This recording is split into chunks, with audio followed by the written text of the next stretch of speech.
I know I've made this point before, but I think it's worth repeating just because it's important, and I think it's important to really internalize what this means for us, for our lives. And so, once again, the president, on a very fundamental level, not on a technical level, not on even like a broad, big picture, conceptual level, theoretical level, but on a very basic and fundamental level, the kind of thing that you might pick up as a child, does not understand trade, does not understand the movement of goods and services, does not understand the exchange of money for things.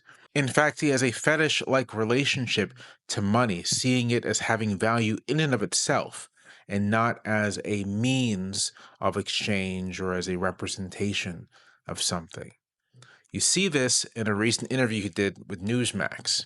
In Switzerland, what do you expect? What do you hope to come out of We'll it? see. I mean, look, it's we were losing $1 trillion a year. Now we're not losing anything. That's the way I look at it. We were losing with China on trade $1 trillion. We are not receiving goods from China because it's too expensive to import goods from China because of the tariffs, which means that there will be a cascading effect on the economy as first scarcity drives prices up, as the absence of those containers in the first place destroys trucking jobs and warehousing jobs and all kinds of jobs that flow downstream of those jobs, as all of this ripples into real economic pain.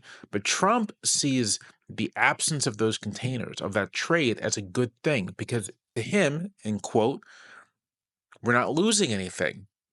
That's the way I look at it. We were losing with China on trade $1 trillion a year.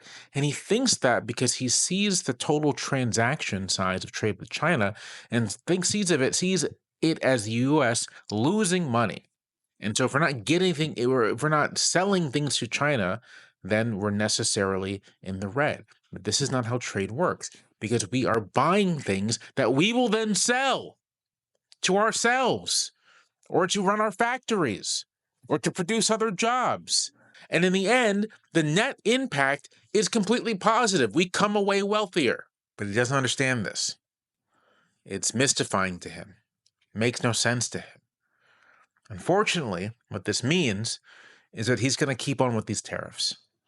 And there's a pretty decent chance that he ends up flying the American economy directly into the side of a mountain.